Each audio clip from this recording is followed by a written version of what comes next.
Ele já tá bem. Paulo, leva uma tira. Leandro, a Gabi, vamos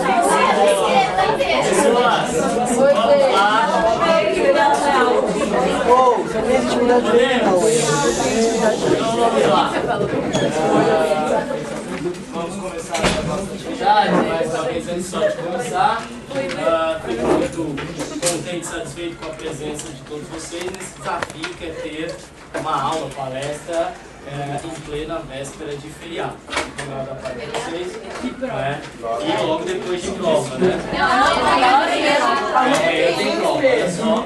Pois é, então, isso mesmo, cheguei nessa situação. Mas vamos lá.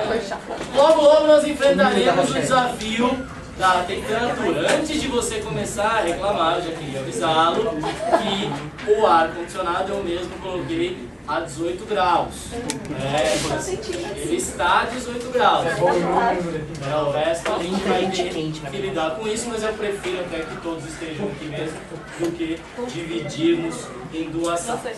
Podemos então? Então vamos lá. O propósito deste nosso encontro de hoje é abordar um panorama de algumas ações revolucionárias, de algumas lutas revolucionárias que ocorreram ao longo do século XX.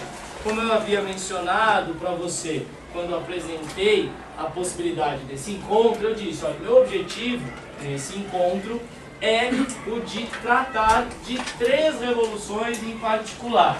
Abordar o panorama da Revolução Mexicana, da Revolução Chinesa e da Revolução Cubana.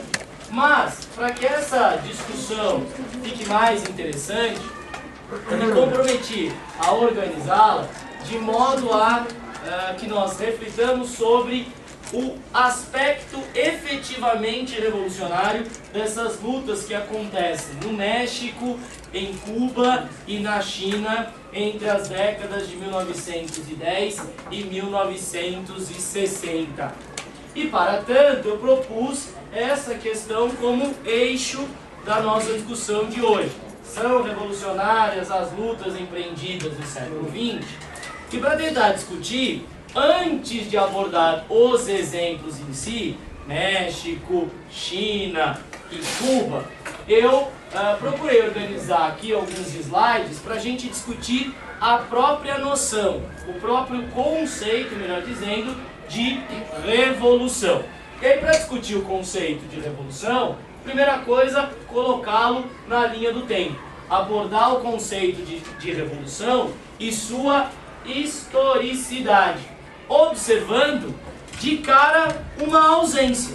Então veja só que curioso, eu pretendo discutir com você o conceito de revolução, mas para começar essa discussão, eu já aponto que na antiguidade clássica não havia este conceito. E é importante mencionar a ausência do conceito de revolução na antiguidade clássica entre os gregos e os romanos, para a gente entender que a noção de revolução, o conceito de revolução, ele é muito mais recente do que nós imaginamos. Já que, de verdade, a primeira vez que a gente começa a tatear o conceito, lidando com a palavra, não é conceito ainda, mas lidando com a palavra revolução, se deu muito depois da Antiguidade Clássica, já na época da Renascença. E veja o diálogo. Eu mencionei a ausência do conceito de revolução na Antiguidade Clássica para apontar o aparecimento desta palavra, não conceito ainda, revolução, na Renascença. Movimento que se inspirou nos ideais da Antiguidade Clássica, mas não necessariamente os copiou. Tanto não os copiou, que é a Renascença que nos proporciona o contato novo com a palavra revolução. Mas veja, estou insistindo na ideia segundo a qual o que há na Renascença é a palavra e não o conceito tal qual nos interessa para a discussão de hoje, porque na Renascença o uso da palavra revolução não assume nenhuma conotação política. Ele assume apenas o objetivo de designar, como está aqui, o lento, regular e cíclico movimento das estrelas. Veja só, o uso da palavra revolução na Renascença tem muito mais a ver com o campo da ciência e informação, do tal renascimento científico, tem a ver com o vocabulário da astronomia e pouco a ver com a noção política que nós atribuímos ao termo desde o século XVII. Então, para falar em revolução do ponto de vista do conceito como termo político, nós temos que resgatar o contexto das chamadas revoluções inglesas, sobretudo a Revolução Gloriosa que se deu entre 1688 e 89. Uma revolução que nos coloca essa nova faceta política para a palavra revolução, com vistas aqui, ó, a indicar o retorno a um estado antecedente de coisas, a uma ordem pré-estabelecida que foi perturbada. Portanto, veja, o conceito de revolução do ponto de vista político, que é aquele que orienta a nossa discussão hoje, ele é bastante recente. Ele data do século XVII. Mas, para essa discussão ainda, é importante observar que o conceito de revolução, na verdade, se consolida, tal qual nós o concebemos hoje, só um século depois da Revolução Gloriosa, no contexto de uma outra ação revolucionária. Desta feita, a revolução que aconteceu na França, onde o conceito de revolução assumiu o aspecto de uma alteração radical da ordem vigente. Pois é com a Revolução Francesa, veja só, que se dá a transformação da perspectiva de restauração de uma ordem perturbada, como se apresentara na Revolução Gloriosa, pelas autoridades em outra, que se baseia na fé quanto à possibilidade da criação de uma ordem nova, da ruptura com o passado. Portanto, repare, aquela ideia de retorno a um estado antecedente de coisas, a uma ordem pré-estabelecida que foi perturbada, é substituída por uma noção que nos apresenta o conceito de revolução como algo que traz aquilo que para nós é bastante simples identificar hoje, parece quase que natural. Ah, você pensa em revolução, você pensa em ruptura. Em ruptura com o passado, tendo em vista a criação de algo novo. Tudo bem até aqui, pessoal? Diga. Do ponto de vista daquilo que a gente concebe a partir da Revolução Francesa, esse conceito colocado no século XVII, no âmbito da Revolução Gloriosa, se não reacionário, pelo menos é bastante conservador. Porque esse é um ponto crucial para a gente diferenciar a Revolução Gloriosa da Revolução Francesa. A Revolução Gloriosa se apropria do termo revolução enquanto um termo político para pensar a revolução como um mero retorno. Essa é a ideia importante. Não tem quase como uma concepção ainda cíclica de história. Algo radicalmente alterado pela noção que surge com a Revolução Francesa, em que, a partir da qual, melhor dizendo, necessariamente, revolução implica não só a luta contra a ordem estabelecida, mas uma luta com a finalidade de estabelecer algo inteiramente novo. Então, revolução, que sempre vem na nossa cabeça dessa forma, como algo que rompe, é um produto do século XVIII. Na verdade, eu falei muito sobre a Revolução Francesa.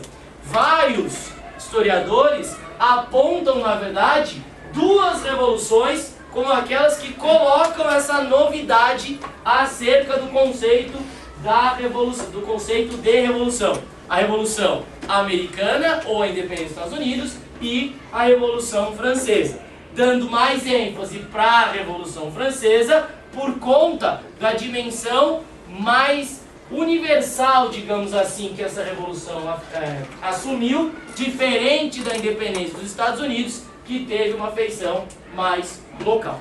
Tudo bem? Beleza?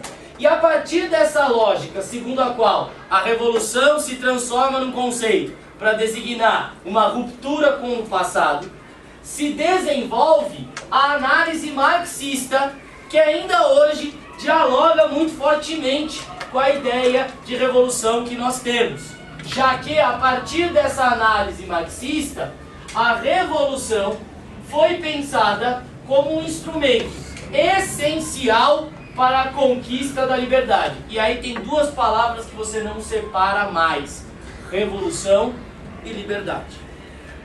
O conceito de revolução, para vários teóricos, é um conceito que só é válido quando você identifica uma luta pela liberdade, que vem acompanhada, no caso dessa análise marxista, da busca pelo fim da exploração do homem pelo homem. Uma análise marxista, portanto, que procura articular liberdade aos ideais de igualdade, de justiça social e de desenvolvimento pleno das qualidades do homem. Em outras palavras, para os marxistas, a revolução implica a libertação do homem produtor. É claro, você tem de lembrar que essa análise marxista, ela se constrói à luz da justificativa quanto à necessidade de uma ação revolucionária do proletariado, o homem produtor, contra a burguesia que detinha os meios de produção. Mas ainda assim, numa insistência bastante forte acerca dessa noção que aproxima revolução de liberdade. Tudo bem até aí? Dúvidas? Portanto, a partir da construção do contexto no qual se formou o conceito de revolução, a gente pode abordar uma tentativa de definição. Uma definição oferecida por um importante intelectual chamado Norberto Bobbio. Já apresentei algumas definições dele para você em outros momentos. E o Norberto Bobbio, em seu dicionário de política, logo na abertura do verbete revolução, a define desta forma: uma tentativa acompanhada do uso da violência de derrubar as autoridades políticas existentes e de as substituir, a fim de efetuar profundas mudanças nas relações políticas, no ordenamento jurídico constitucional e na esfera socioeconômica. Desta curta definição que eu extraí do dicionário de política do Bobbio, você nota algumas questões bastante importantes para lidar com o conceito de revolução. Primeira delas, o uso da violência. Então, para aqueles que concebem a revolução só é possível, só é viável, ela só se concretiza mediante o uso da violência. É claro que uma coisa é a definição, o conceito, outra coisa é a prática, porque no momento em que eu falo isso para você, é óbvio que você já vai tentar formular na sua cabeça, e faz bem, vários exemplos supostamente de ações revolucionárias em que a violência não esteve posta. Mas é comumente mais aceito o fato de que revolução implica o recurso à violência. Mas, e aí eu vou chamar a sua atenção para esse fato, mas a revolução não pode e não deve, dizem vários teóricos, se esgotar na violência. Este não é o seu fim, é no máximo o seu meio. Isto porque quando a revolução se esgota na violência, ela não passa de rebelião ou golpe de Estado. Outras formas de luta, mas que não são nada revolucionárias e que apenas têm em comum com a revolução o fato de recorrer à violência. A rebelião recorre à violência, a revolta recorre à violência, o golpe de Estado recorre à violência. Mas estas ações, sobretudo quando a gente fala em golpe de Estado, não vêm acompanhadas disto que é fundamental para uma ação revolucionária: a tentativa de derrubar as autoridades existentes a fim de efetuar profundas mudanças. Veja, então a revolução é uma ação violenta que luta contra a ordem estabelecida, mas para construir algo novo. Sem este algo novo como projeto da revolução, você não tem revolução. Sim, Maria? Leandro, esse negócio do golpe de Estado, quando você derruba quem estava presidindo e tal, você não está colocando algo novo? Tipo, você não está fazendo uma mudança profunda? Não, profunda não. Então esse é o ponto. Quando você observa... Oi? Tipo, qual é essa profundidade? Exato. Quais são os limites de alterar. Por isso que a revolução, ela está atrelada a essa perspectiva de algo integralmente e inteiramente novo. Né? Aquela boa e velha discussão que sempre se coloca no Brasil. Foi o golpe de 64 uma revolução? Para aqueles que o fizeram, sim foi. Para todos os seus críticos, não passou de uma contra-revolução. E aí a avaliação que se coloca diz respeito à necessidade de olhar para os resultados do golpe e averiguar se o golpe produziu profundas mudanças ou se, pelo contrário, foi uma atitude para preservar a ordem estabelecida, para proteger os interesses vigentes. Agora, é muito comum que golpes de Estado sejam anunciados como revoluções. Isso é muito comum, até para legitimá-las, porque, em certa medida, a revolução, a rebelião, o golpe de Estado, na hora em que se colocam contra as autoridades estabelecidas, eles buscam ou têm de buscar legitimidade para essa ação, porque é algo fora da ordem que precisa se transformar em ordem. A respeito do golpe de 64 no Brasil, a discussão já não é tão mais tensa. São poucos aqueles que insistem em defender o golpe como uma revolução, porque por tudo aquilo que foi a ditadura militar no Brasil nós vimos, você não consegue justificar profundas mudanças. Pelo contrário, você consegue justificar muito mais permanências. Uma discussão que ainda é muito polêmica é sobre a Revolução de 1930, que produziu algumas mudanças bastante significativas. É um outro Brasil que surge após a chegada de Getúlio Vargas ao poder. Mas há sim a possibilidade de perceber, mesmo com todas essas mudanças, uma certa permanência, por exemplo, do domínio oligárquico. Mesmo que não efetivamente dominante, mas acomodado no novo estado de compromisso. Tudo bem? Fez sentido? Diga, Gabriel. Eu puxei aqui da memória, eu me lembro que... Puxei aqui da memória é bonito, mas fala lá. Tudo bem, isso é teologia. No primeiro ano, o Robertson tinha falado de uma coisa de que ele estava discutindo no começo, de como se estuda história, assim. Sei. Ele chegou a falar que a revolução, ela só é revolução quando ela altera os 4 campos da sociedade. Acho que é economia, política, cultural cultura e social. Sociedade. Então, tipo, nesse caso, a Revolução de 30 não se encaixa, né? Porque a questão, por exemplo, econômica não se alterou. Então, eu diria que no campo econômico se alterou. Não, social. Cultural também. Não, social. Faltam duas, né? Vamos lá. Vamos aproveitar, nem é um propósito, mas vamos aproveitar isso a título de exemplo para tomar como parâmetro para discutir as revoluções que eu quero trazer para vocês. Mas, ó, economicamente, a partir de 30 você tem um país industrializado, que está em vias de. Né? Então, o Brasil urbano industrial surge após 1930.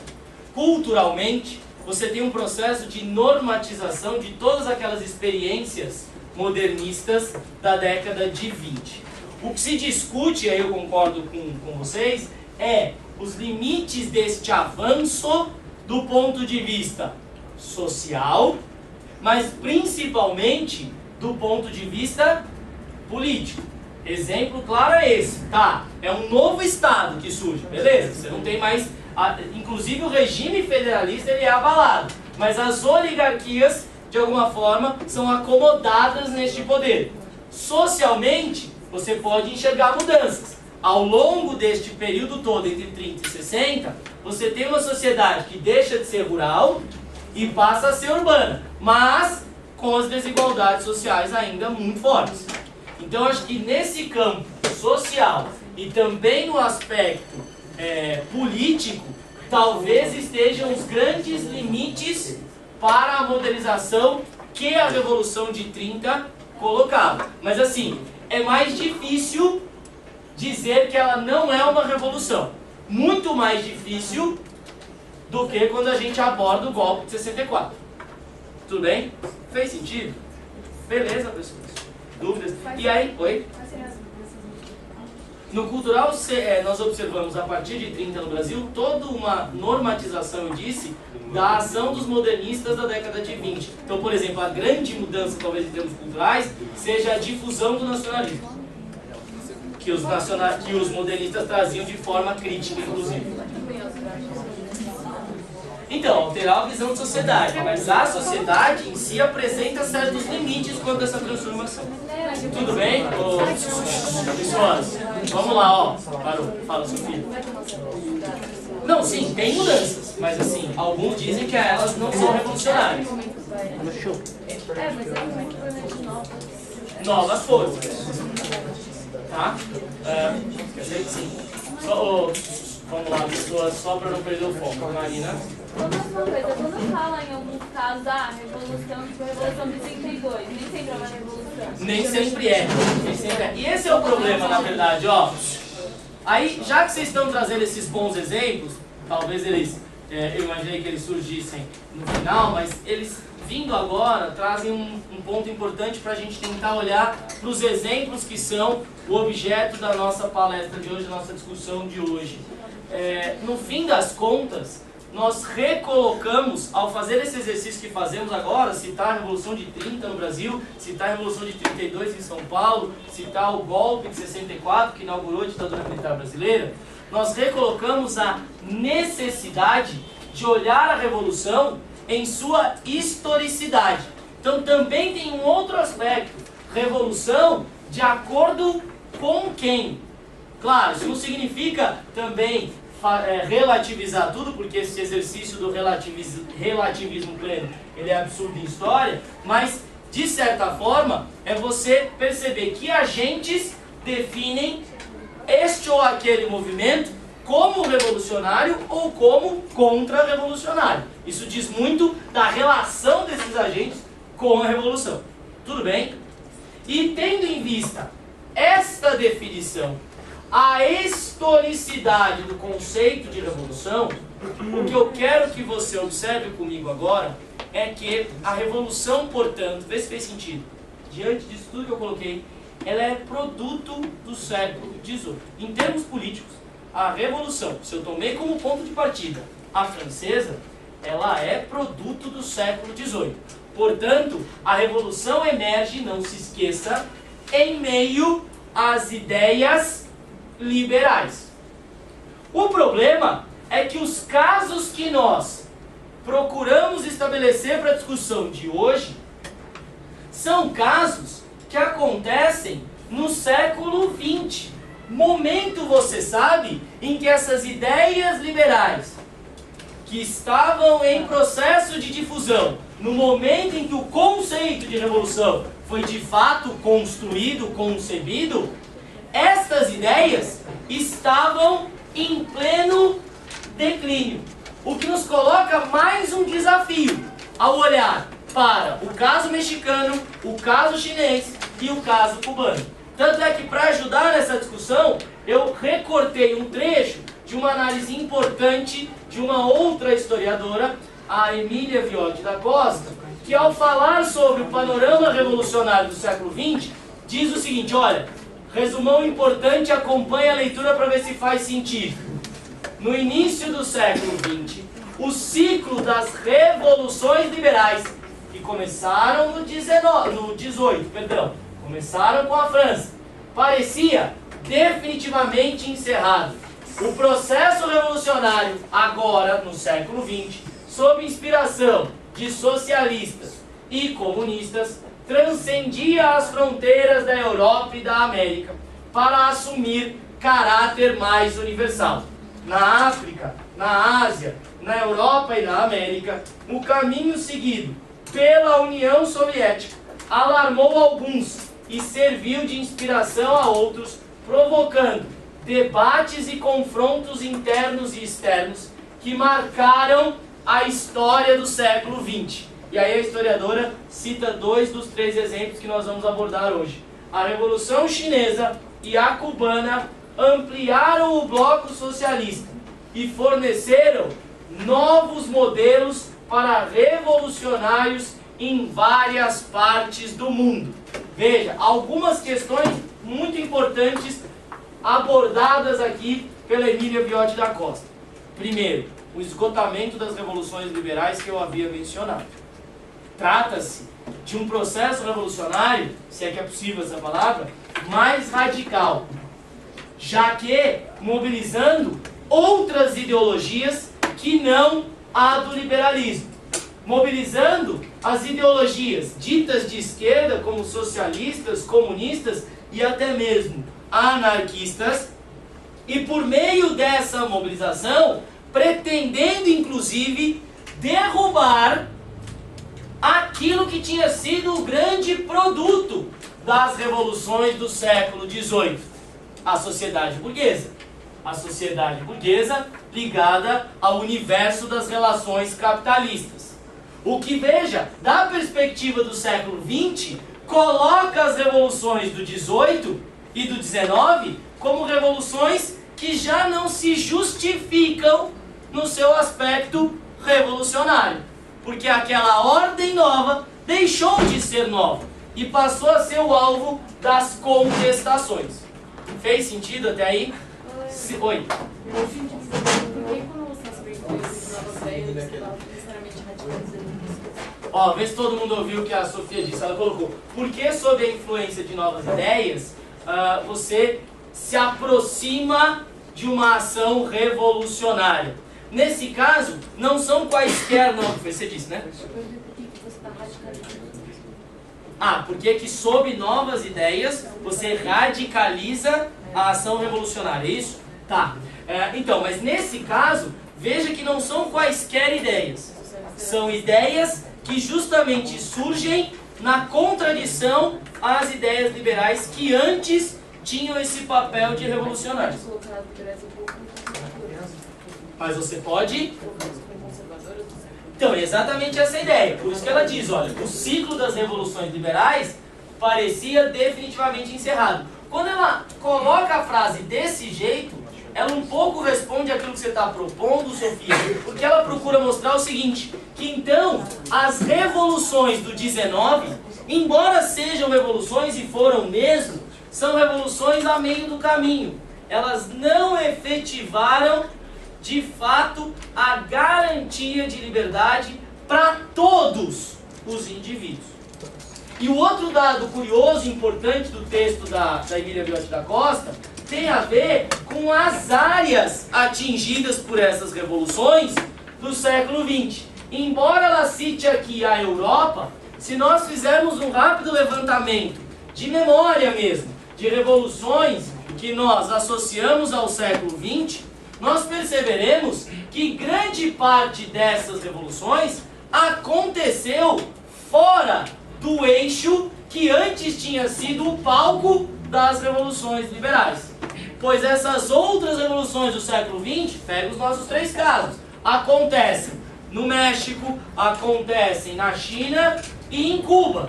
3 áreas, pelo menos no momento das revoluções que as caracterizaram, 3 áreas periféricas. 3 áreas que sentiam o peso daquele modelo que as revoluções liberais inauguraram, o modelo burguês e capitalista. Por isso, ao abordarmos esses três casos, nós temos que ter essa perspectiva em mente. Revolucionário em relação a quê? É o caso da China, é o caso de Cuba, é o caso do México. Beleza? Mas é sempre a ideia de ser revolucionário o que está no presente? Sim, a ordem estabelecida, mas esse é o ponto. Tentando definir já um aspecto comum. De certa forma, a gente vai perceber, por exemplo, para começar a falar desses casos, que tanto em Cuba, quanto na China, quanto no México, a luta revolucionária foi uma luta contra o imperialismo. O imperialismo que, de certa forma, era, ou foi, melhor dizendo, um dos produtos dessas revoluções liberais do final do século XVIII. Se a gente lembrar lá do bom e velho Titio Robson, óbvio que não podia passar sem ele, ele vai dizer que primeiro você tem uma era de revoluções, entre 1789 e 1848, depois você tem uma era do capital, entre 48 e 75, e por fim, uma era dos impérios, entre 75 e 14, ligando essas três fases como partes constituintes da do chamado longo século XIX. Que veja, começou então com as revoluções liberais e terminou com a expansão imperialista deste novo modelo que as revoluções liberais inauguraram no fim do 18. Tudo bem? Rolou?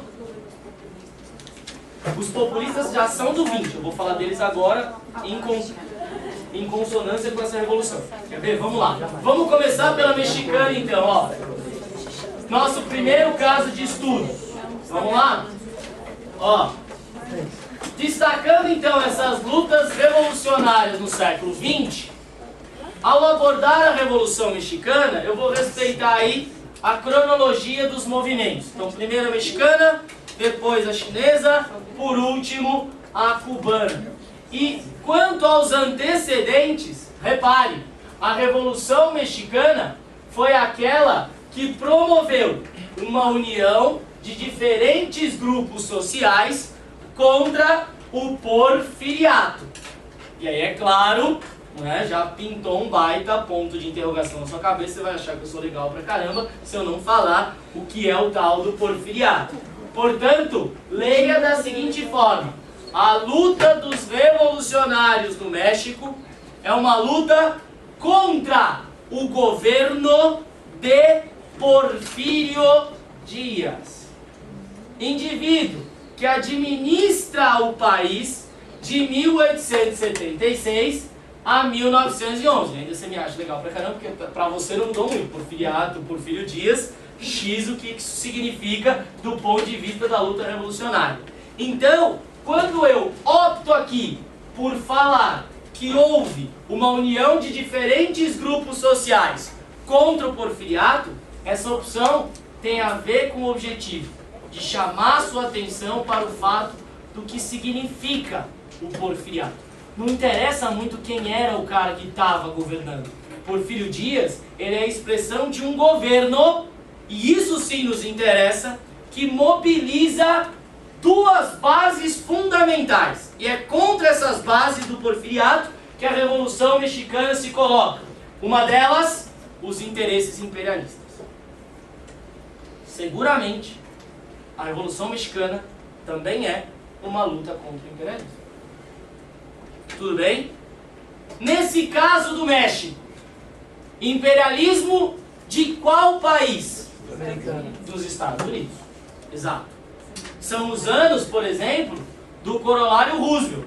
Lembrando que a presidência de Theodore Roosevelt se deu entre 1901 e 1909. Então, de certa forma, a relação dos Estados Unidos com o México foi orientada por essa política imperialista. Aliás, só fazendo um parênteses, algo que vinha de antes do Porfírio Díaz assumir a administração do México. Não nos esqueçamos que em seu movimento da marcha para o oeste, os estadunidenses pegam territórios e mais territórios pertencentes ao México. Um desses territórios mais famosos, o Texas. Pois um dos episódios cruciais da tal marcha para o oeste, da expansão territorial estadunidense, foi uma guerra contra o México na década de 1840. Portanto, uma das bases do governo de Porfírio Dias é a relação com os interesses imperialistas. A outra é aquela relacionada à ação dos latifundiários. Vamos ver se você entendeu. Interesses imperialistas ligados sobretudo aos Estados Unidos e latifundiários são as duas bases fundamentais do governo de Porfírio Dias, contra o qual se mobilizam diferentes grupos. Então, aí que tá. Quando eu falo em latifundiários e imperialistas, você vai pensar em dois interesses. Um deles contra os latifundiários. Não, contra os latifundiários. Os trabalhadores camponeses. Sim? Mas, contra os imperialistas, os interesses imperialistas eram um incômodo para quem? Para a burguesia nacional. Então você tem, neste momento inicial da luta no México, uma ação que aproxima a burguesia nacional dos camponeses e dos operários. Grupos que se colocavam contra o porfiriato de longa data à frente da administração do México. E a ação desses grupos, ela resulta de fato, só para você entender a passagem, resulta de fato no fim do porfiriato. A Revolução Mexicana tem os seus primeiros episódios relacionados ao ano de 1910. Mas é só em 1911 que esta revolução consegue promover a renúncia de Porfírio Dias. Diante da enorme pressão desses diferentes grupos, Porfírio Dias renuncia, sendo sucedido por Francisco Madero, um político liberal. Portanto, alguém ligado às elites. O problema é que essas elites estão no plural, assim como estão no plural as forças que lutam contra o porfiriato. E o que a gente observa logo após a renúncia de Porfírio Dias é o aumento das divergências entre os grupos revolucionários. Veja, tratava-se de uma revolução. Se é uma revolução, não há apenas a necessidade de romper com a ordem vigente. Há também a necessidade de promover uma ordem nova, um novo projeto de México. E aí não vai dar jeito. Se são forças plurais, aquelas que se colocam contra o Porfírio Dias, também plurais são os seus projetos para o novo Estado mexicano. E em meio a esses projetos, olha lá a lógica, bobinha, mas funciona, não temos mais o inimigo em comum que nos aproximava. Dada a eliminação deste inimigo em comum, surge uma disputa interna entre os diferentes grupos revolucionários, sobretudo quando começam a ficar perceptíveis as incompatibilidades entre os interesses das massas, fossem elas camponesas ou rurais, e os interesses das elites que se mobilizam na luta.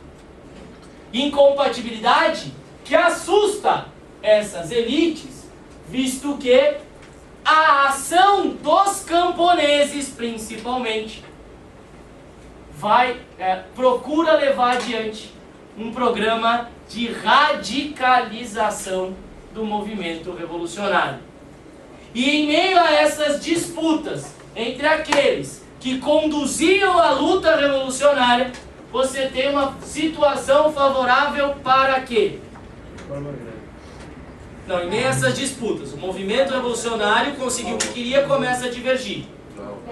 É um bom momento para quem quer fazer o quê? Promover uma, não uma revolução, mas uma contra-revolução. Mas quem que é senhor? Então, vamos recapitular, ó. Ver se faz sentido. Vamos lá. Você tem uma união de diferentes grupos sociais contra o porfiriato. Vamos lá, pessoas. Uma união de diferentes grupos sociais contra o porfiriato. Essa união ela é bem sucedida, visto que em 1911 o presidente Porfírio Dias renuncia ao cargo e é sucedido pelo liberal Francisco Madeiro.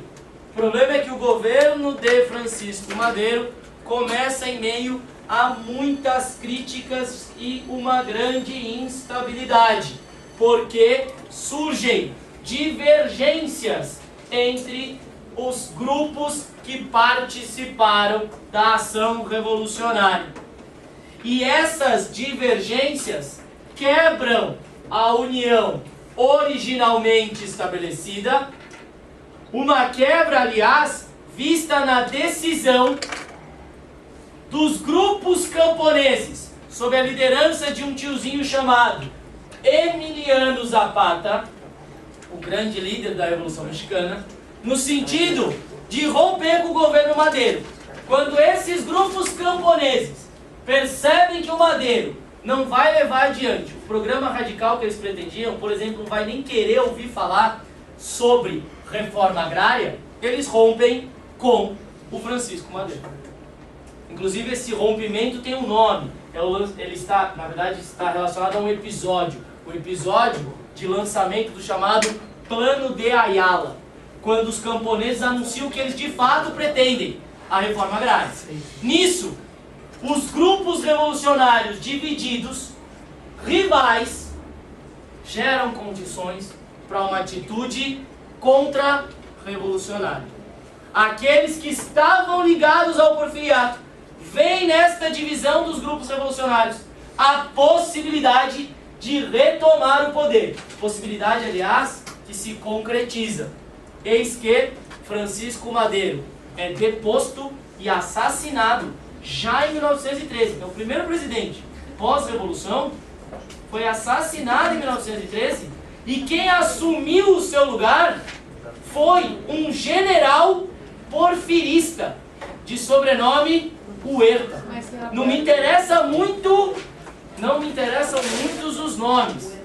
É você lembrar que há uma possibilidade concretizada da retomada do poder pelos grupos contra-revolucionários. Tudo bem? Antes de eu continuar, Cris. Eu só não entendi quais que eram os grupos que atuavam. Os grupos revolucionários, você tem a burguesia nacional, os camponeses e os operários.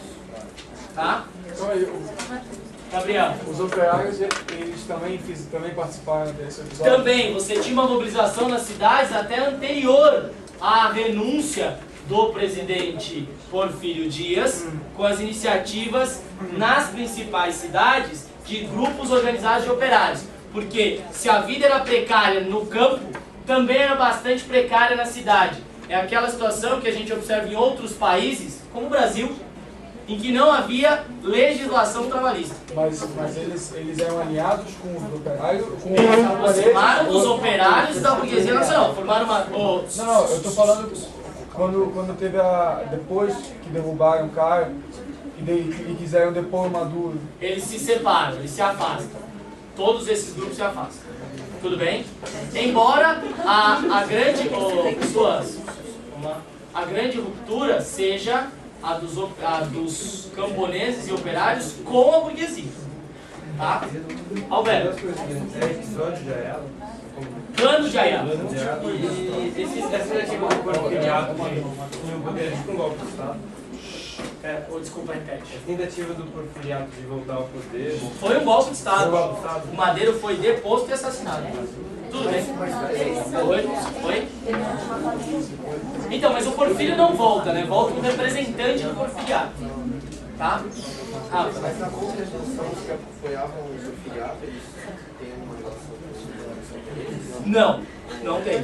Só vem como uma oportunidade de dar uma passada. Isso. Vamos, deixa eu retomar a pergunta do Rafa, ver se você está ouvindo, e eu vou pedir para você encarecidamente. Somos muitos aqui. Por mais que a sua conversa paralela tenha a ver com a nossa discussão, não dá para ela acontecer paralelamente. Então você levanta a mão, coloca a discussão em grupo, porque senão a gente não vai terminar nunca. Então vamos lá, recapitulando, e o Rafa dizia, olha, então esses indivíduos ligados ao porfiriato têm alguma relação com os camponeses? Não, eles se aproveitam da fragilidade do movimento revolucionário, dado o fim desta união inicialmente colocada, para recuperar o poder. Tanto é que eles conseguem essa recuperação quando o general Huerta depõe o Francisco Madero e assume a presidência do México. Só que aí que tá. Quando o general Huerta assume o governo do México, representando a volta do porfiriato, o que ele recoloca? O inimigo em comum. Portanto, ele recoloca aquilo que favorece a união. Mobilizando, olha só, pessoas, mobilizando sobretudo as massas para uma luta contra novamente o porfiriato. Uma luta, adivinha só, bem sucedida. Sobretudo, eu vou insistir nisso, por conta da liderança camponesa. E eu já vou deixar bem claro, se isso não ficou claro para você, tem que ficar. A despeito da participação da burguesia nacional, dos operários, a Revolução Mexicana foi uma revolução agrária. A grande atuação dentro deste movimento revolucionário é a dos camponeses, dos trabalhadores rurais, sobretudo aqueles liderados por Emiliano Zapata. Por isso que a grande bandeira desta Revolução Mexicana, como vocês mesmos apontaram, é a reforma agrária. Rolou até aqui? Diga, Leandro, você já tinha comentado agora que você falou desse Zapata, eu lembrei quando você estava dando aula de Getúlio Vargas, você usou de exemplo mais três países. Três populismos. Isso, no México. populismo. Vai ser o último item que vai aparecer aqui, o populismo mexicano. É o varguismo, o peronismo e o cardenismo E aí mexicano. você deu ênfase mesmo que no caso do México... No caso do México, ele é agrário por causa disso. Verdade. Fez sentido? Tudo bem, mas vamos lá para adiantar, para chegar nas outras revoluções, ainda que faltam duas, né? Então vamos lá, pé. Podemos? Olha só.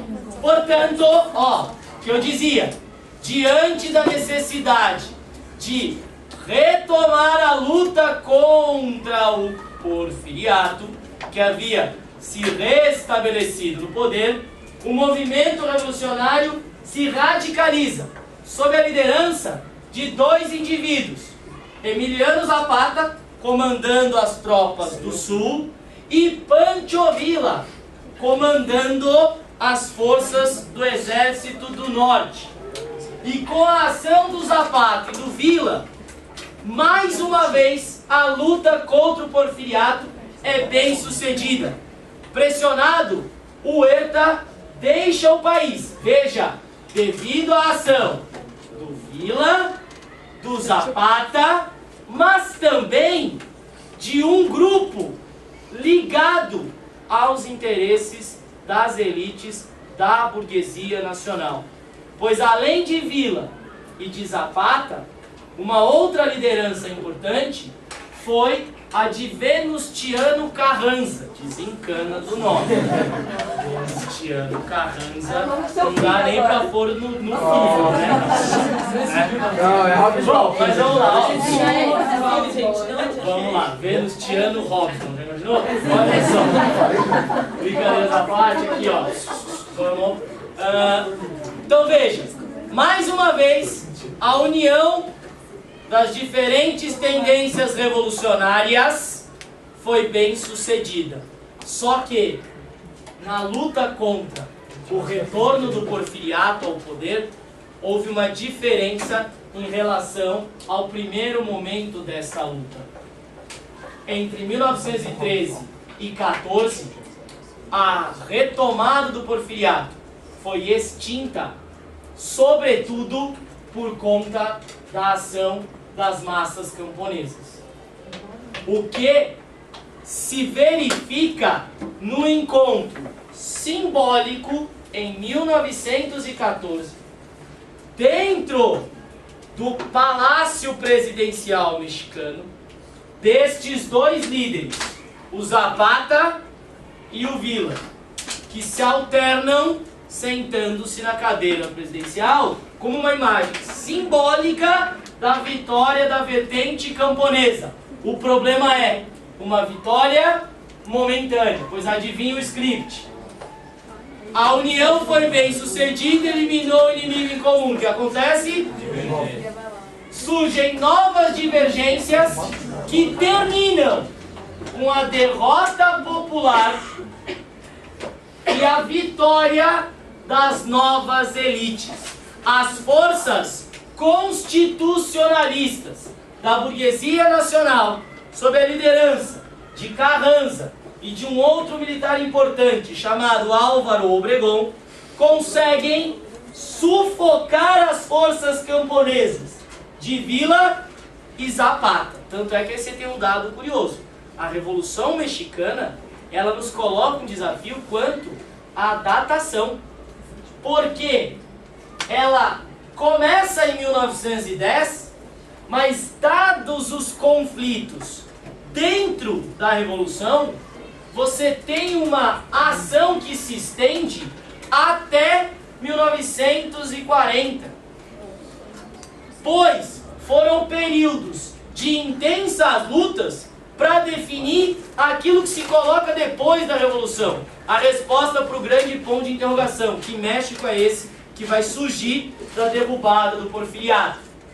Um México mais afeito aos interesses elitistas que ganham fôlego a partir de 1915, a ponto de os dois grandes líderes camponeses terminarem assassinados. Veja, talvez uma das grandes evidências de que a Revolução foi um movimento bastante conturbado é que praticamente todos os líderes foram assassinados. Dos que eu citei aqui, o Madero foi assassinado, o Villa foi assassinado, o Zapata foi assassinado e o Carranza, que lutava contra o Zapata e o Villa, também foi assassinado. Mas, nesse contexto de derrota popular e vitória das novas elites, o que se observa é uma tentativa clara de institucionalizar a revolução. Olha a sacada.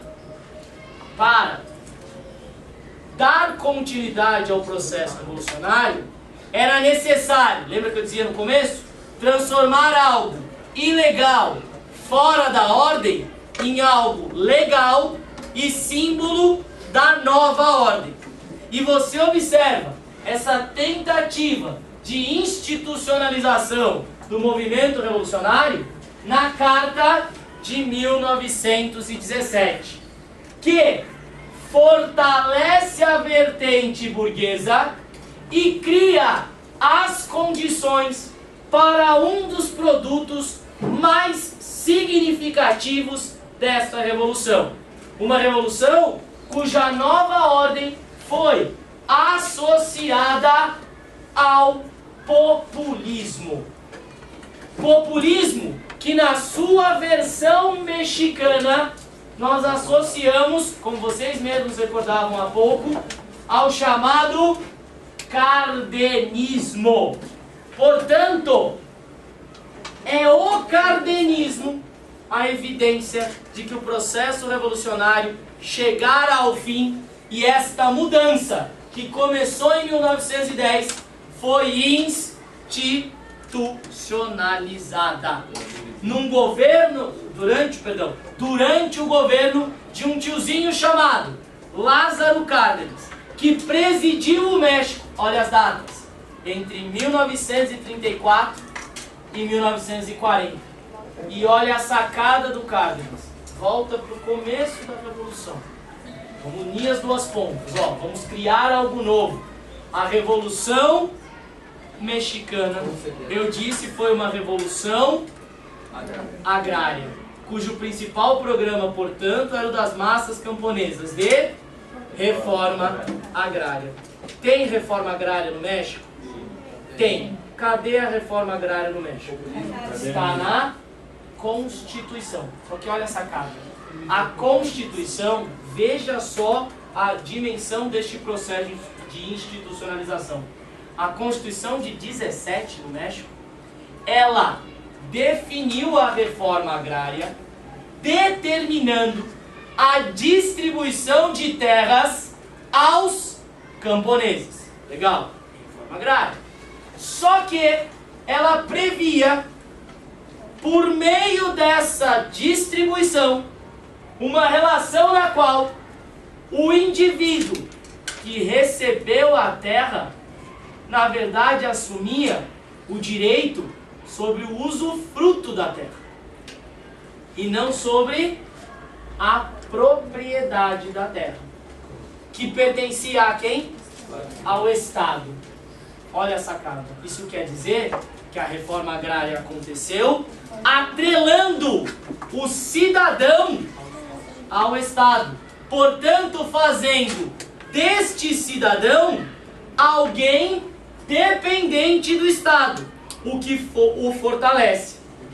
O fortalece favorecendo estas práticas populistas que se consolidam durante o governo Cárdenas. Depois de constantes lutas, Cárdenas é eleito presidente do México em 34 e é o cara que mais distribui terras no México, consolidando, portanto, o processo revolucionário. Mas veja, depois de tirar essa conquista das mãos dos camponeses, um pouco que lembra o que o Vargas fez em relação aos direitos trabalhistas.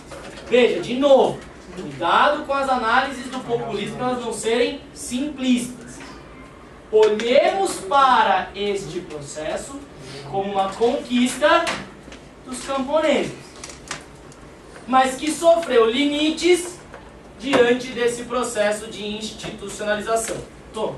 Eu só não entendi uma coisa. Por que a promulgação da carta que não marcou essa institucionalização? Porque tivemos de esperar a década de 30 Para efetivar isso. para que essas determinações fossem efetivadas, porque até lá elas foram ignoradas. Por isso que eu fiz questão de salientar: o cara que mais distribui terras é o Cárdenas.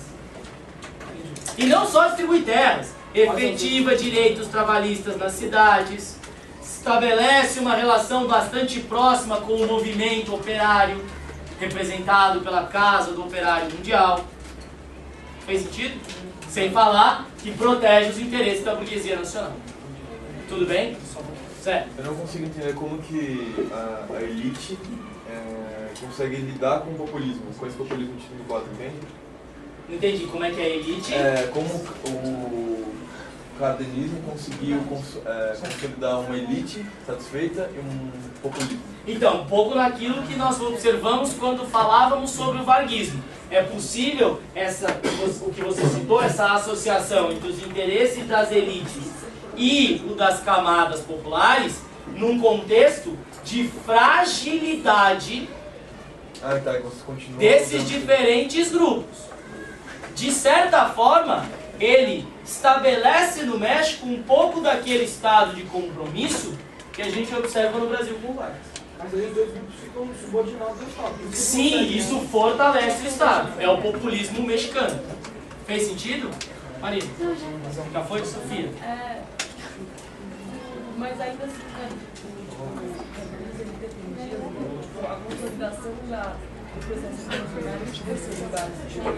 Ó, vamos ver se todo mundo ouviu o que disse a Sofia. Ainda assim, o cardenismo foi sob bases burguesas ou consolidou a revolução sob bases burguesas? Sim.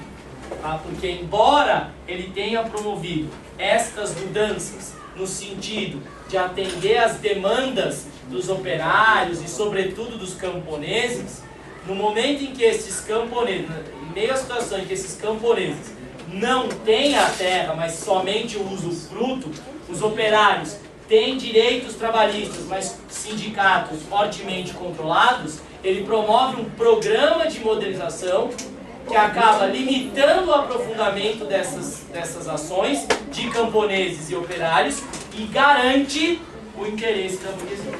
Mas ninguém está pensando que o camponês é atrelado ao Estado. Porque a terra é do Estado, o camponês está atrelado ao Estado, o usufruto é você usa a terra, mas ela não é sua. Ela é do Estado. Exato. E chega um ponto, Sofia, que esse usufruto faz com que você seja até obrigado a produzir o que o Estado determina. Pensando a economia nacional e não as suas necessidades. Quem pagar? Sim? Não necessariamente pagar, mas você podia ser compelido a produzir o que o Estado determinava, o que já era um baita limite. Sim? Maria Cecília, você levantou a mão? Já foi? Júlio? Porque tinha a elite que continuou, certo? Certo. Porque como surge esse interesse em satisfazer? Ó, então vamos ver se todo mundo ouviu o que a Júlia disse. Com a vitória da elite nesse momento, entre 15 e 20, entre 1915 e 1920, como é que a gente consegue explicar essa ação do governo de Cárdenas no sentido de satisfazer a população? É porque a gente olha, mesmo com a vitória das novas elites e a tal derrota popular, mesmo com o assassinato do Vila e do Zapata neste período, ou um pouco depois, o que se percebe é que as lutas e a instabilidade permaneciam. E a ação do Cárdenas, nesse sentido mais conciliatório, vai evitar a continuidade da luta. Por isso que só com o Cárdenas a gente consegue observar no México a obtenção da estabilidade política. Fez sentido? Rafa? Como que ficou a relação com os Estados Unidos? Então, a relação com os Estados Unidos fica, de certa forma, um tanto quanto prejudicada, mas principalmente nos anos de radicalização. E aí o Vila foi genial. No momento em que os camponeses começavam a perder a luta, ele quis jogar os Estados Unidos contra o governo nacionalista e burguês que tinha se estabelecido. Tanto é que, perdendo a luta para os constitucionalistas, o Vila invade os Estados Unidos. Invade os Estados Unidos para atrair as tropas norte-americanas para dentro do território mexicano e atrai. As tropas norte-americanas vão caçar o Vila dentro do México. O que obriga, olha a estratégia bem pensada, o que obriga o governo mexicano, que era contrário ao Vila, a ficar ao lado dele numa lógica nacionalista, contra o inimigo externo. Genial!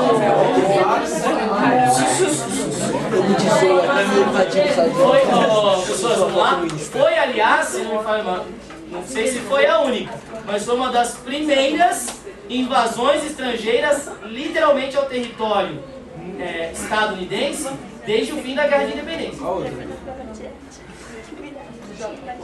Teve alguma outra? Na verdade não teve nenhuma outra física, né? Que aí a gente pode pensar nos atentados do 11 de setembro. Né? Assim, mas no território continental. A Síria sim, território continental. Outra coisa, assim, a Revolução Chinesa e a cubana, elas dialogaram muito mais com o comunismo, o socialismo com as diferenças da União Soviética. Certo? O México, você pode fazer alguma referência? Não, o que você pode dizer é que nessa mobilização popular, você tem diálogos com as ideias socialistas e comunistas, mas muito mais da parte dos operários do que dos camponeses. Por isso eu concordo com a sua ressalva. Não podemos afirmar a Revolução Mexicana. Não podemos afirmar a Revolução Mexicana como socialista ou comunista. Ela é uma revolução popular, agrária, que por vezes conta com a adesão de socialistas e comunistas. Depois de 17? Não, já no começo, mas não como força efetiva. Sim? Mas todo mundo ouviu que essa pergunta é importante. Quando é que o Trotsky vai para o México? O Trotsky vai para o México, sim, isso até tem a ver com o que eu vou citar depois. O Trotsky vai para o México e morre lá nos anos 30 e 40, porque ele foge da União Soviética em virtude da perseguição do Stalin após a morte do Lenin. E o Lenin morre em 1924. Tudo bem? Oh, pessoas, pergunta do Thomas. Ele tem algum papel nessa revolução? Não, ele não tem. Ele tem uma aproximação com grupos que dialogam com a revolução no governo cardenista. Mas ele não participa da luta armada, por exemplo. Tudo bem? Vamos lá? Isto posto, vamos à Revolução Chinesa.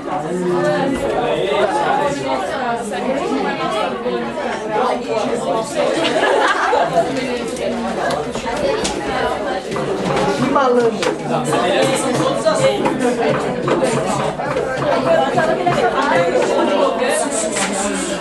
Pessoas, vamos lá. Vocês estão deixando provas. Né? Então mostra, lógico que eu entendo, mas vamos lá, né? Não pelas provas em si, porque ok, tudo bem. Mas vocês podiam passar uma imagem de mais confortável, só isso, né? Mas, brincadeiras à parte, é só pra gente terminar. Eu entendo, vocês estão cansados, eu também. O calor já começa a afetar, então eu vou tentar ser mais rápido pra gente poder terminar. Beleza? Vamos lá? Oi? Tem 4 minutos, Leandro. Acelera. É bom você fica ali no certo. Vai te dar. Vamos lá? Crianças bem comportadas pro vídeo, né? A Revolução Mexicana, a Revolução Chinesa, ela, de alguma forma, é explicada pelos conflitos entre os nacionalistas do Kuomintang, Partido Nacionalista, e os comunistas. Kuomintang, que era liderado por Chiang Kai-shek, enquanto os comunistas eram liderados pelo Mao Tse-tung. É claro que você não vai se preocupar tanto com os nomes, até porque fica meio complicado para a nossa interação ficar muito apegados a estes nomes. O que eu quero, portanto, que você entenda acerca da Revolução Chinesa é que a Revolução Chinesa ela acontece em 1949, já, portanto, depois do encerramento da Segunda Guerra Mundial, o que significa um contexto bastante diferente daquele que vigorava no México quando da Revolução que se iniciara em 1910.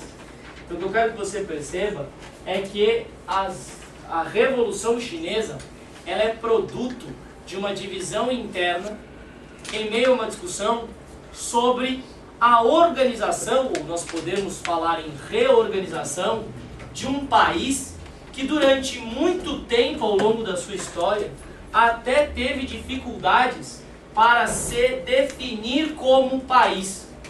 Isto porque os conflitos entre nacionalistas e comunistas estavam relacionados à tentativa de definir um projeto para a China em resposta ao longo período de dominação imperialista.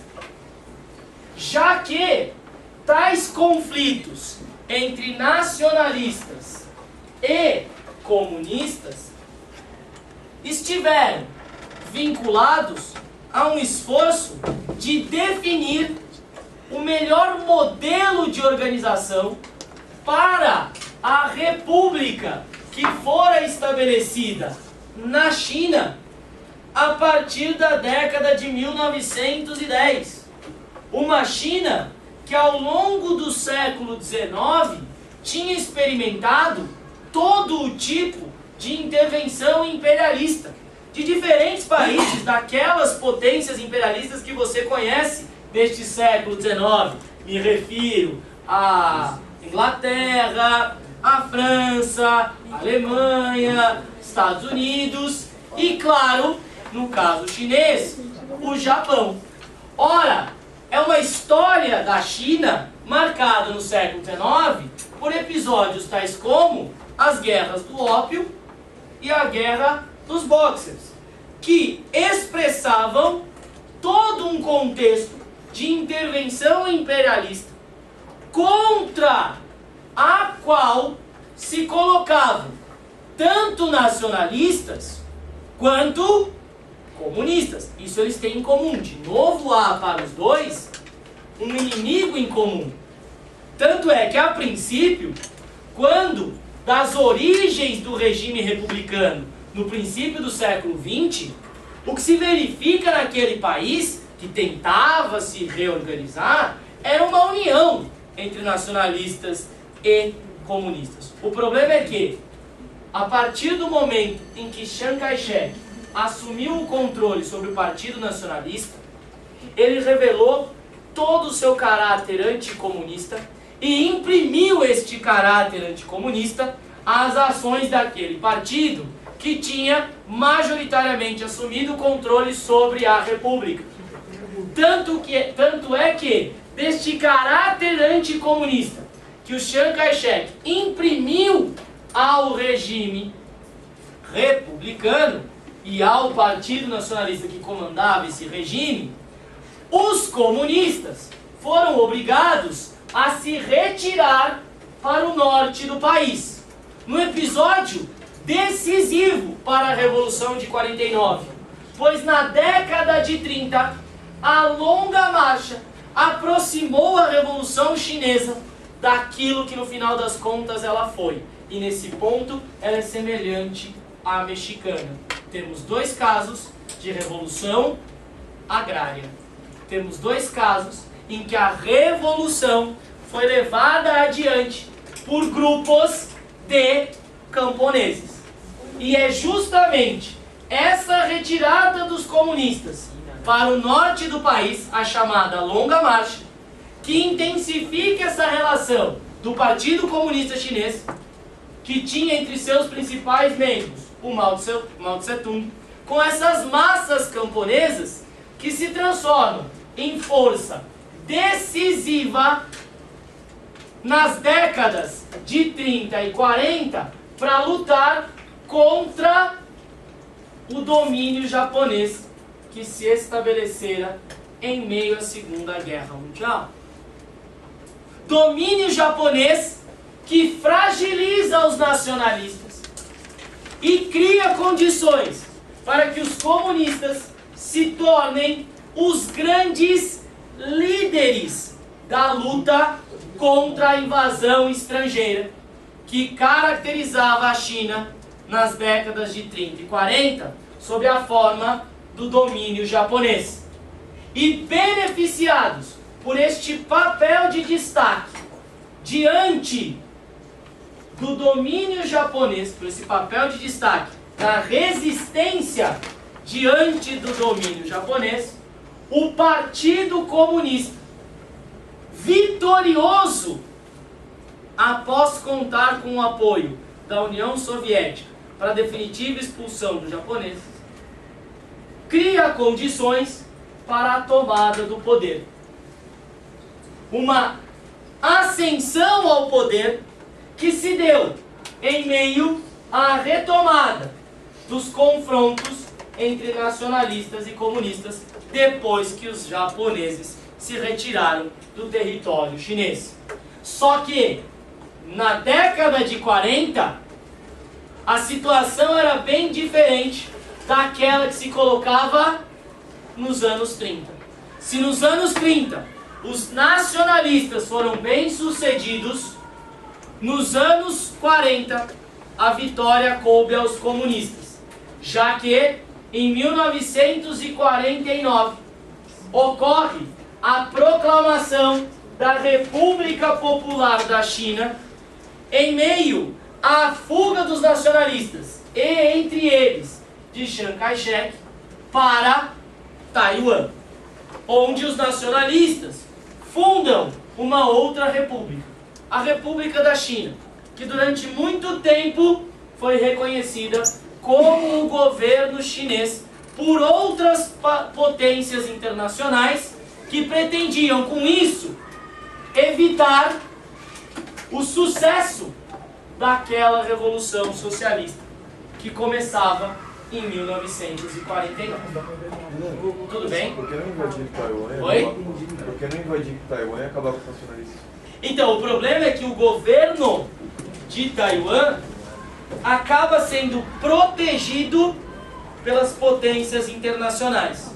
Tornava-se, portanto, diante dos desafios colocados, muito difícil uma vitória, porque fatalmente era muito provável que essa invasão a Taiwan para tentar derrubar os nacionalistas viesse seguida de um apoio das potências internacionais ao governo nacionalista de Chiang Kai-shek. Tudo bem? Por exemplo, os Estados Unidos. Tudo bem? Alberto. Aqui nesses tomados confrontos entre nacionalistas e comunistas é tipo, os comunistas retiram os japoneses, aí eles querem tomar o controle e aí por isso que... Peraí, volta lá. Você disse que nessa luta contra os japoneses... Tá, os comunistas retiram os japoneses do país. Certo. Aí eles, por conta dessa liderança deles nesse conflito, eles querem tomar a liderança do governo. Tá, não, mas aí tem algo que a gente precisa colocar no meio do caminho. Ó. Disse o Alberto. Os comunistas são bem-sucedidos em expulsar os japoneses do país, o que os fortalece no sentido de assumir o controle sobre o governo. Verdade, sobretudo porque eles se aproximaram de forma bastante efetiva dos camponeses e dos operários, que viam nos comunistas propostas para uma efetiva melhoria das suas condições de vida. Com base nesse apoio, eles pretendem estabelecer sim um governo. Mas olha que curioso, acontece aqui com as ações dos que são liderados por Mao Tse Tung, o mesmo que aconteceu em Cuba em 59. A princípio, mesmo sendo comunistas, estes indivíduos defendem uma revolução nacional e democrática. Tanto é que o primeiro impulso desses caras, dos comunistas, é propor um governo de coalizão. Chegar a um acordo que eliminasse as guerras civis que aconteciam na China desde os anos de 1920. Ora, como os nacionalistas não aceitam este acordo, dado o caráter anticomunista que o Chiang Kai-shek imprimiu ao partido, a guerra civil continua e termina com a proclamação de uma república popular comandada pelos comunistas diante da expulsão dos nacionalistas. Mas veja, o que a gente nota aqui, já respondeu você, Alberto, o que a gente nota aqui na China é uma revolução que se torna socialista depois da vitória do Partido Comunista. Ou seja, recolocamos a discussão sobre as lutas revolucionárias. Está rompido o passado. Há uma ruptura com este passado. Era a hora de construir algo novo. E este algo novo é resultado da transformação socialista que gradualmente acontece na China entre as décadas de 40, 50, 60 e 70. Algo bastante parecido com aquilo que nós observamos na Revolução Cubana. Uma revolução que também teve de lidar com as iniciativas imperialistas, já que as origens desta revolução estiveram relacionadas ao combate do movimento 26 de julho ao governo ditatorial de Fulgêncio Batista. Vamos aproximar. Fulgêncio Batista, cuja ditadura entre 52 e 59 se apoiava nos mesmos dois pilares que sustentavam o governo de Porfírio Dias no México no final do século XIX e início do XX, lembra? Os interesses imperialistas e os latifundiários.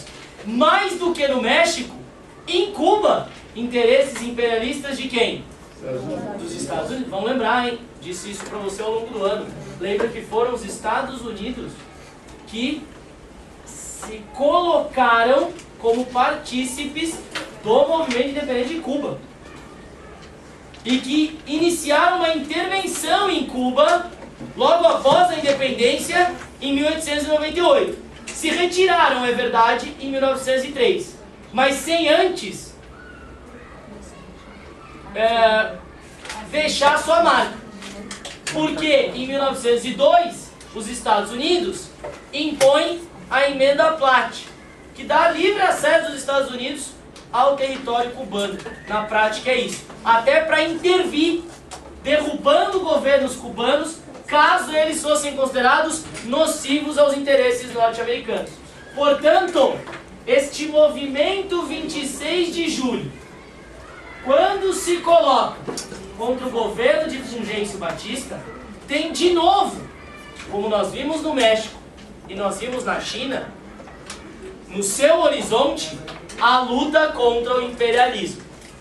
Uma luta que foi levada adiante por meio da difusão das iniciativas revolucionárias a partir da região de Serra Maestra.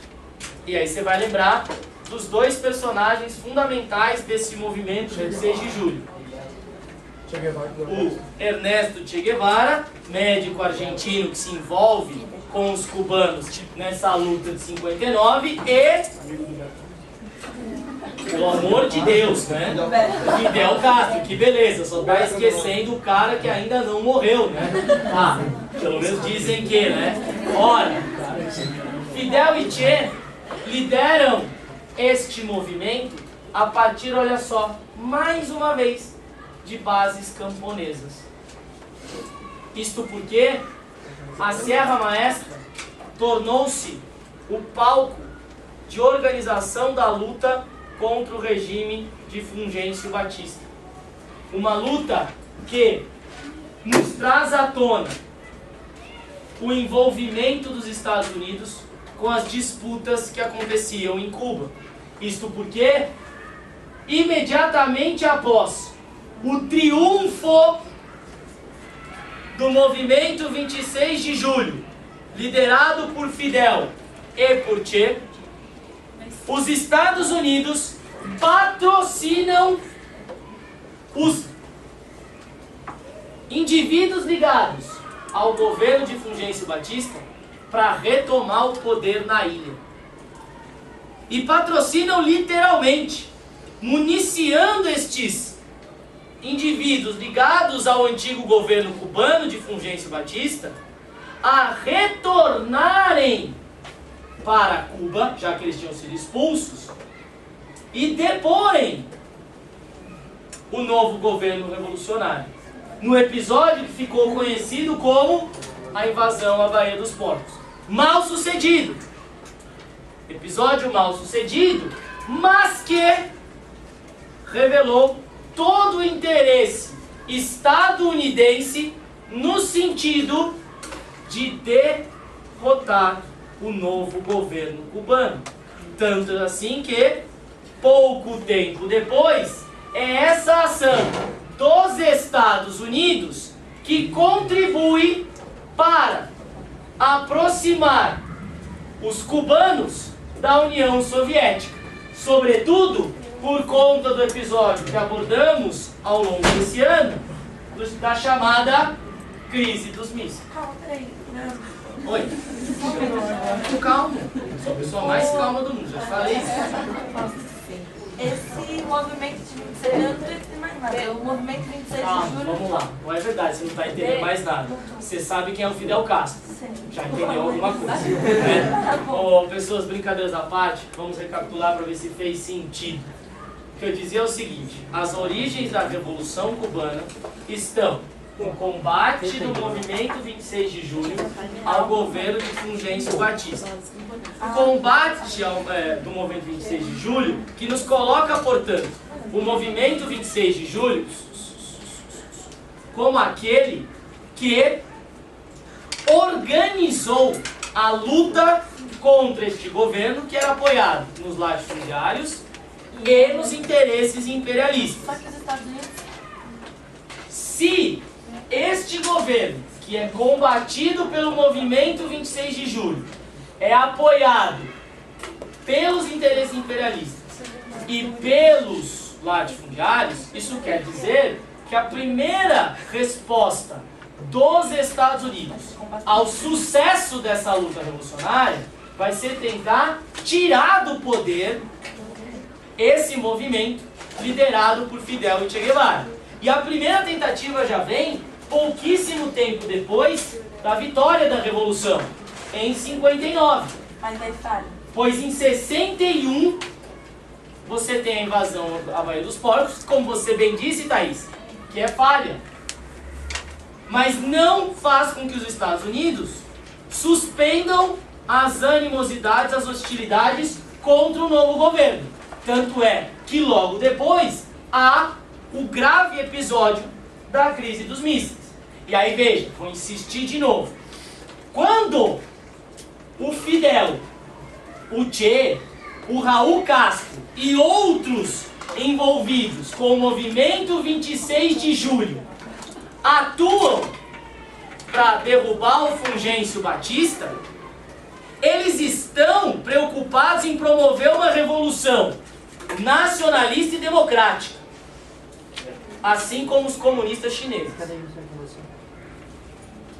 Por isso eu não posso dizer que a Revolução Cubana, já desde a primeira hora, foi socialista. Ela se tornou socialista. E aí eu recoloco aquela discussão do início.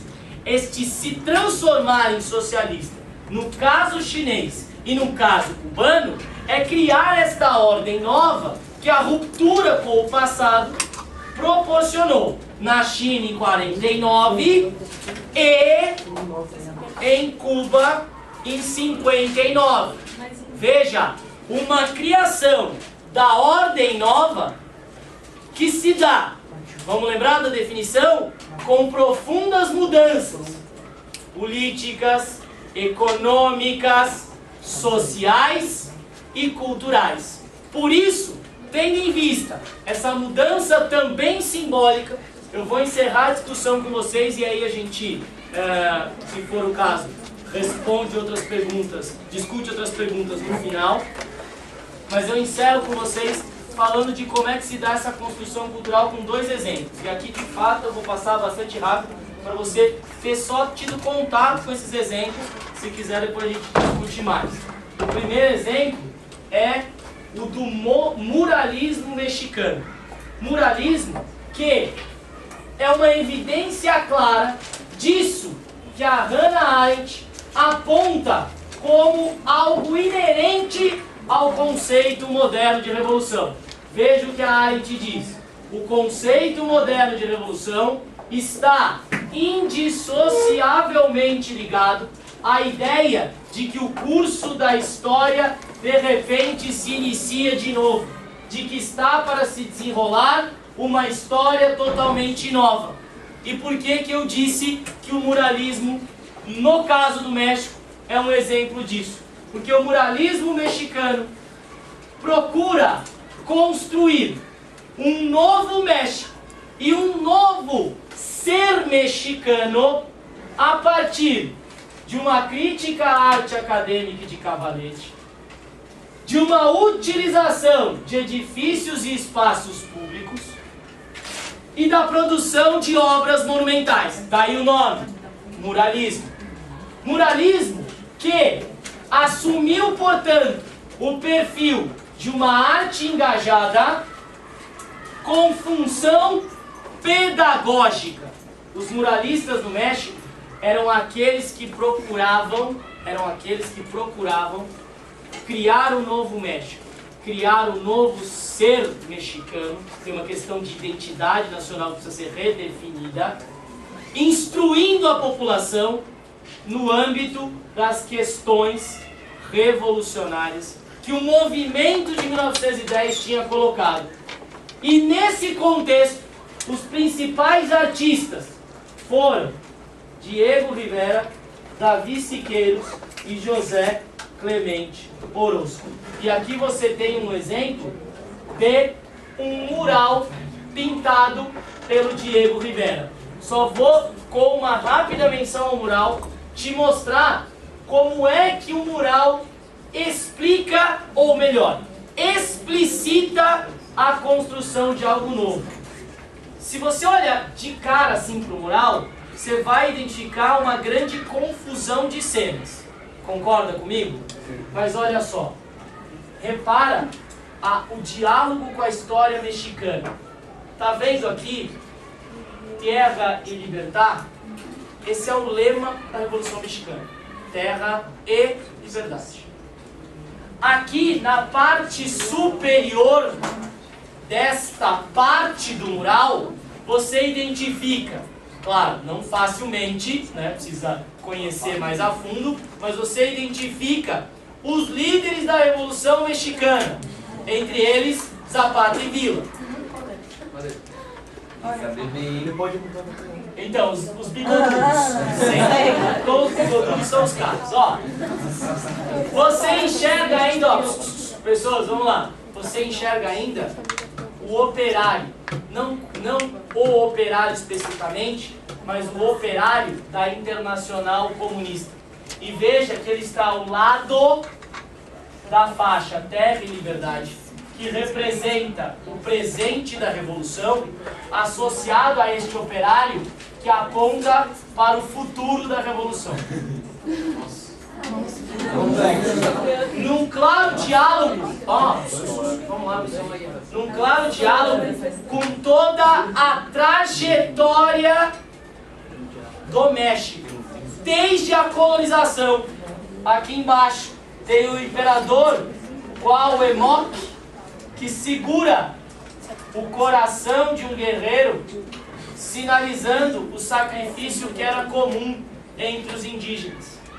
Tem a nação mexicana, simbolizada pela águia, que se alimenta da serpente. Tem aqui ainda, no meio da cena, os líderes da independência do México.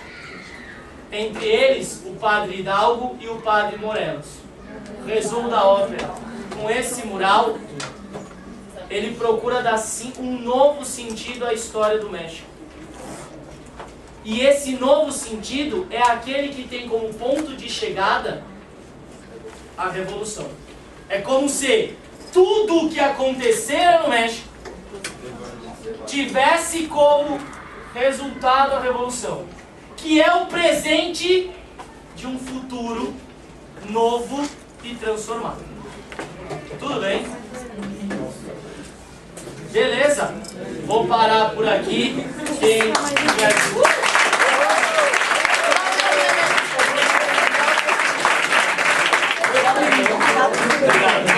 Quem tiver dúvidas eu respondo. Quem não tiver, tchau, pessoal.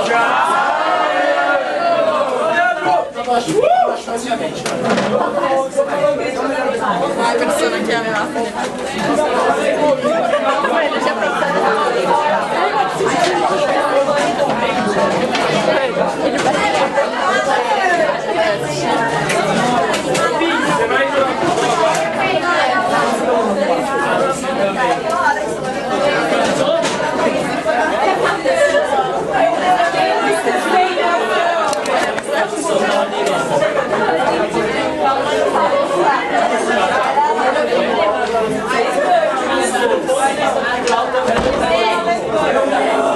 Você coloca aquela coisa. Sabe que eu tava contando?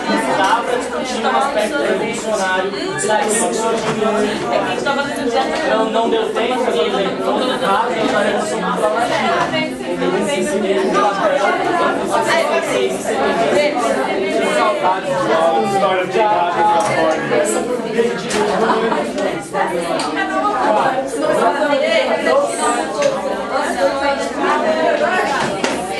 então, o que acontece é que muito da influência da Revolução Cultural, da Revolução Cultural de 66 e 76, que evidencia que dentro do Partido Comunista surgem divisões. E a Revolução Cultural foi patrocinada por Mao. Só que em 76 o Mao Tse-tung morre. E aí outros dirigentes do Partido Comunista que tinham ficado contra a Revolução chegam ao controle do partido do governo. Pessoas que contra a Revolução aí. Contra a Revolução Cultural, não contra a Revolução de 49. que ficarem contra essa ação do mal dos seus aliados, no sentido de aprofundar as mudanças revolucionárias de acordo com os seus viés. Exatamente. Você tem uma divisão, e esse é um pouco de quando ela se transforma na outra, porque é novo até o momento que ela se estabelece. Ela se estabelece às 3 razões.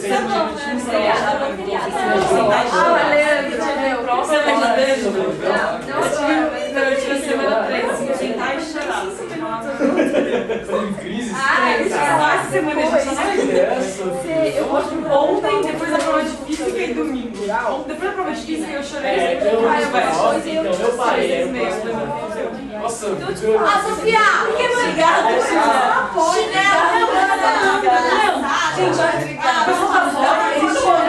Eles tinham 8h30, moça. É que hoje já não temos mais condição, mas eu vou A minha colocar no terceiro dia é só isso, entendeu? É com física esses e slides. eu fiz uma que foram as que eu fui pior. Mas é pior. É isso aí, não pode ter matemática Tem o meu, direito, pra quê? e as divergências que eu estava falando. Eu tô revoltada, eu tô dentro do mais. chinês. Escolha fazer direito. Você tá falando de mim. Ocorre no momento em que o partido comunista está de matemática. E aí o ligado ao promove essa revolução com esse objetivo Eu tirei 7 de insistir na defesa da revolução É melhor que e 6 no combate ao capitalismo. Tá, é melhor que 6 meio, mas é Nesse momento que a revolução acontece, Eu vou fazer o o quê? Vou regime relaxar. está meio que abalado. E da Revolução Cultural, uma forma de dominação atrelada ao regime, criando o inimigo, ou retomando o inimigo que já não existe mais, que é o capitalismo. Por isso que essa coisa da Revolução Cultural, de queimar livros, de atacar tudo aquilo que fosse visto, tchau, como tendência capitalista. É um negócio legal porque a Revolução Cultural ela recoloca a luta revolucionária quando já não há mais uma luta física. Vou prestar engenharia. Isso que é o louco da Revolução Cultural. Até alguns analistas costumam dizer que a Revolução Cultural faz da Revolução Chinesa uma revolução permanente. Ela já tinha acabado. Olha que inferno. Eles retomam dizendo que há um inimigo capitalista que precisa ser derrotado. Então ele existe mais simbolicamente do que culturalmente. E aí você tem todo o culto da personalidade do mal. Fez sentido? Mas aí eu vou colocar lá, se tiver dúvida a gente conversa mais. Tá bom? Tchau. Valeu. Sobreviveu? sobrevivi. Sofia sobreviveu? Só falta sobreviver esses 2 meses aí eu sou um Nossa, mas foi Passando tenso. na poli, passando em direito, tá tudo. A meio tem o direito. Mas na real eu tô meio cético sobre a Unesp, sobre a FUVEST. A meio tem prova. Domingão tem. Então vai descansar, Tô aproveitar morrendo de medo. o seu. É só história. História, matemática. Você vai mandar bem. Eu espero que sim. E tem uns livros lá que eu não É li ainda. direito? É. Mas ainda é a fase de teste. Não, não é teste. Pelo seu não tiver, não tem teste. Direito tem teste? Ah não, depois tem uma fase oral, né? Isso é pesado. Isso é tenso. Oral pra mim é mais suave. Ah, é. Qual a dica aí pra Unesp?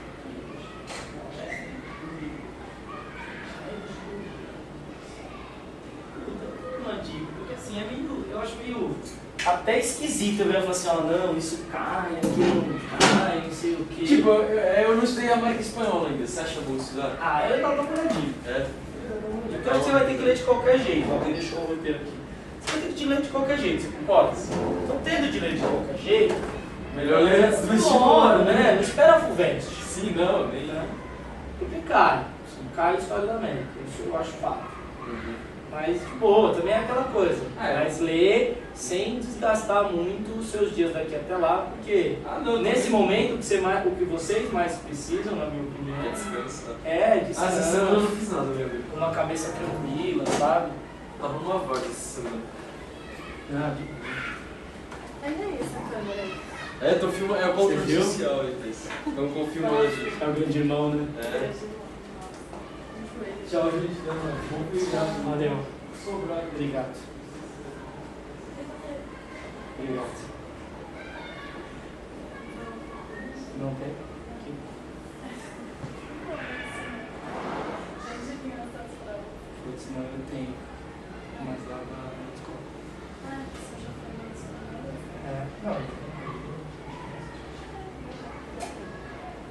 E aí? Rolou? Sobreviveu? Tenso? E aí, o que você achou? E também tive que abrir o vídeo, não dava pra fazer isso. Você comentava?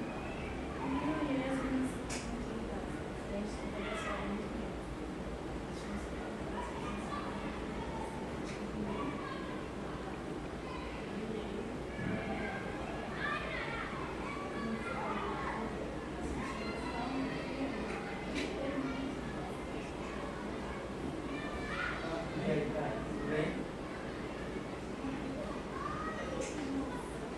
Mas você trouxe muito claro, né?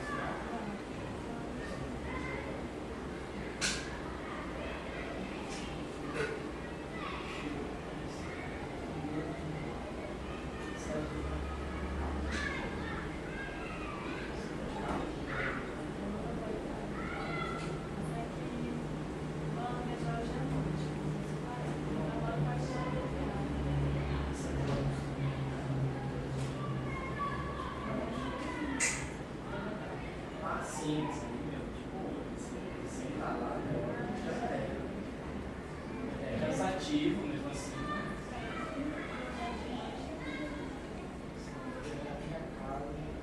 Você pretende terminar.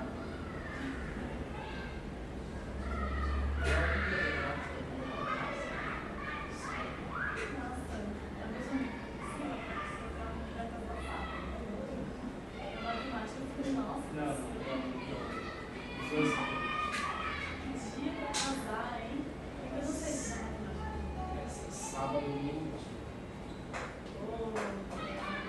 Não, né? Quase nem vai estar calor, né? Quase nem vai estar calor.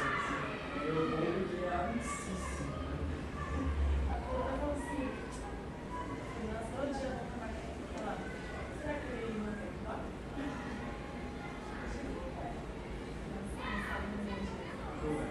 E aí, o que eu acho da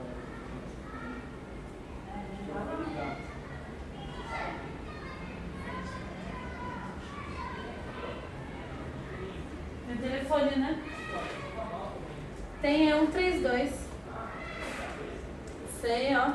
Amor maior, é informática.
Depois você dedica. É. Obrigado, viu? De nada.